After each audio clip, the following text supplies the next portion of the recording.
Bonjour, dans cette vidéo, je vous propose de vous expliquer comment utiliser la TI-83 ou TI-83+, pour obtenir sur l'écran la représentation graphique d'une fonction définie sur un intervalle donné. Par exemple, j'ai choisi la fonction définie par f de x égale moins 0,25 x puissance 3 plus 3x au carré moins 20 pour tout x de l'intervalle moins 4, 10, c'est-à-dire x est compris entre moins 4 et 10. Pour le faire, avec la calculatrice, je vais commencer par aller régler le nombre de chiffres significatifs, c'est-à-dire le nombre de chiffres après la virgule, que je souhaite pour les résultats que me donnera la calculatrice. Ça nous sera utile par la suite, vous verrez. Donc je vais aller dans Mode, et je vais lui dire ici, dans Float, que je veux 2 chiffres après la virgule. Alors, selon ce que vous souhaitez faire, vous pouvez mettre un nombre de chiffres significatifs plus important. Ça dépend du problème. Entrée. Je sors et je renseigne la fonction y égale moins touche de signe 0,25 x à la puissance 3 plus 3x au carré moins 20. Voilà ma fonction. Je l'ai renseignée. Alors ensuite, sur ma calculatrice, je vois que j'ai une touche graphe. Donc je suis bien tenté d'aller appuyer sur cette touche pour voir quelle est la représentation graphique de ma fonction. Je le fais. Voilà ce que me donne la calculatrice. Elle me donne un bout de courbe.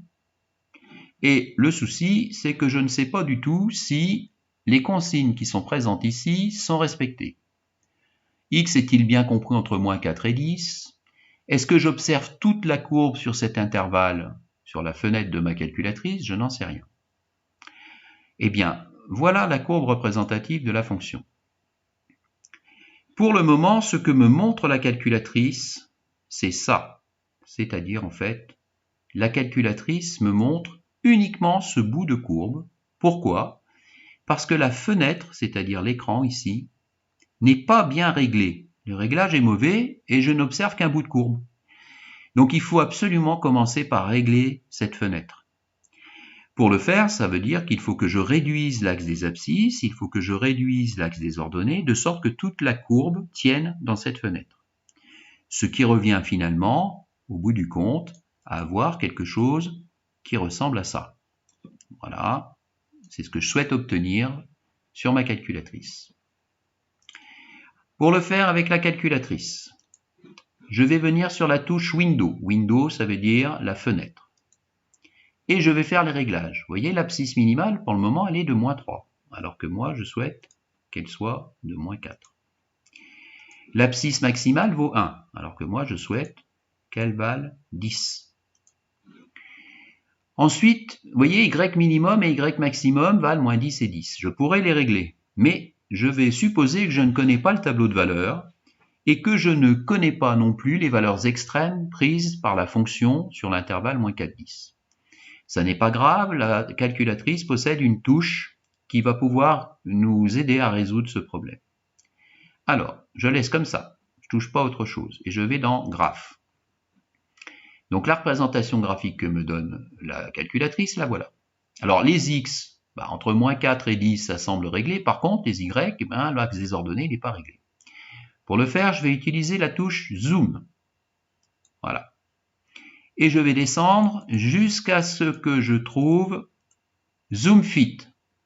Alors là, il y a une petite différence entre les 82 et les 83. Il y a certaines 82 qui ne possèdent pas cette fonction. Donc ce sera plus compliqué, il y aura un tuto spécial dessus. Donc là, pour le moment, je fais Zoom Fit. Il va me modifier la courbe et me la tracer en ajustant les axes, l'axe des abscisses et l'axe des ordonnées pour voir strictement la courbe que j'ai là. Donc pour ce qui est de la représentation graphique d'une fonction sur l'écran de la calculatrice, eh bien cette vidéo est terminée. Néanmoins, je vais vous montrer comment compléter facilement le tableau de variation de la fonction quand j'ai le graphique sous les yeux avec la calculatrice. Bon, Cette fonction, je sais qu'elle est définie entre moins 4 et 10. Donc la valeur minimale de x est moins 4, la valeur maximale de x est 10. Cela signifie que dans mon tableau, j'ai ici moins 4 et ici 10. Dans un deuxième temps, si je vais sur ma calculatrice ou même sur la courbe affichée à l'écran, eh bien je vois que ma fonction est décroissante sur un certain intervalle, qu'elle est croissante sur un certain intervalle et qu'elle est ensuite décroissante. C'est-à-dire que sur ma courbe, j'ai une première partie dont je sais que sur un certain intervalle, ma fonction est décroissante. Donc entre cette valeur et cette valeur, quand x augmente, y diminue. Donc il varie dans des sens qui sont opposés. Ma fonction est décroissante. Donc pour cette première partie, la fonction est décroissante. Sur cet intervalle, donc, que je ne connais pas, je vais supposer que je ne le connais pas. Ensuite, j'ai une partie où la fonction est croissante sur un certain intervalle, entre cette valeur de x et cette valeur de x que je ne connais pas. Donc ici, quand x augmente, y augmente. Donc ils varient tous les deux dans le même sens. La fonction est croissante. Et dans un dernier temps, eh bien, ma fonction est décroissante sur un certain intervalle que je ne connais pas non plus. Quand x augmente, y diminue. Voilà, donc là, j'ai effectivement une fonction décroissante. Ce qui va m'intéresser, c'est de déterminer l'abscisse du point où j'ai un minimum et l'abscisse du point où j'ai un maximum. Pour le faire, avec la calculatrice, au-dessus de trace, j'ai une touche calcul. Vous le constatez. Alors, avant de faire les calculs, comme je veux le minimum, je vais décaler un peu la courbe. Voilà. Est-ce que je peux la décaler? Non, je ne peux pas la décaler. Bon. Donc, je vais aller dans la touche calcul, Shift, calcul, et je vais lui demander le minimum. Je veux le minimum de ma fonction. Voilà. Alors, vous voyez, j'ai le point sur la courbe là. Il faut que j'encadre le minimum qui se trouve ici. C'est-à-dire que ce point-là, avec mon joystick, je vais venir le mettre là. Il me demande une borne à gauche. Donc, je vais venir dire, le minimum, il se trouve entre ce point-là et ce point-là. À peu près, hein, au pif. Hein. Voilà, du moment de, il faut faire en sorte de l'encadrer. Donc, je décale mon point. Vous voyez, il descend sur la courbe. Je vais de l'autre côté de l'axe des ordonnées. Voilà, et je lui dis, entrée. Voilà, mon point à gauche, c'est lui. De la même façon, je bouge le point pour qu'il passe de l'autre côté, pour encadrer mon minimum. Donc je le bouge avec mon joystick, hop, au pif, là à peu près, voilà, là c'est bon, je mets entrée. Et là, j'appuie une nouvelle fois sur entrée. Eh bien, il va me dire, le minimum se situe en x égale 0, et la valeur du minimum c'est moins 20. Bon, sur mon tableau, cela signifie que la valeur qui se trouve ici de x, c'est 0, et que la valeur du minimum qui lui correspond, c'est moins 20. Ce qui se traduit sur mon graphique de cette façon-là, le minimum étant donné sur l'axe des ordonnées.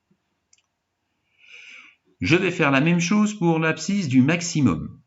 Je vais donc aller sur ma calculatrice, et je vais lui demander, seconde calcul, le maximum. Donc je descends, voilà, et je lui demande le maximum. Alors de la même façon, il va me demander entre quelle et quelle valeur se situe le maximum.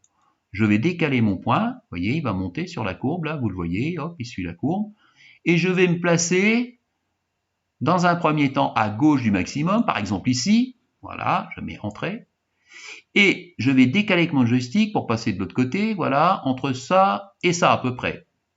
Voilà. Entre ces deux points, il y a le maximum. Je rappuie sur entrée. Et il me calcule le maximum qu'il place là-haut pour un point d'abscisse 8 et d'ordonnée 44. Donc dans mon tableau, ça signifie que à cet endroit, j'ai le nombre 8. Voilà, l'abscisse du maximum c'est 8.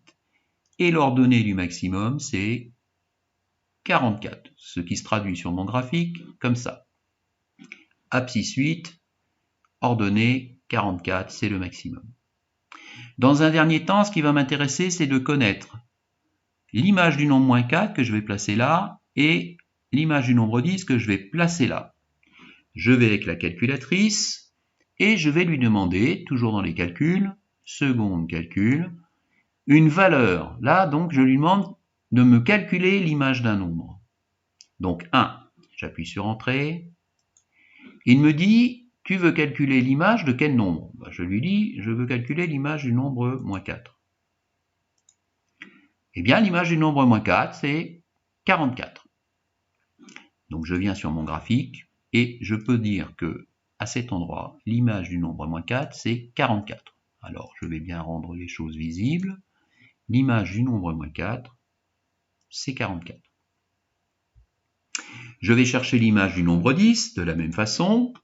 Seconde calcul, voilà. Value, donc la valeur, une valeur d'image. Et là, il me redemande, bien je lui dis pour x égale 10. Et il me dit l'image de 10, vous voyez, il est là le point, vaut 30. Donc dans mon tableau de variation, je vais pouvoir placer ici le nombre 30. Ce qui correspond sur mon graphique à ceci. L'image du nombre 10, c'est le nombre 30. Voilà, donc je vous ai montré comment compléter facilement le tableau de variation d'une fonction quand on a la représentation graphique sur la calculatrice TI 83 ou 83+.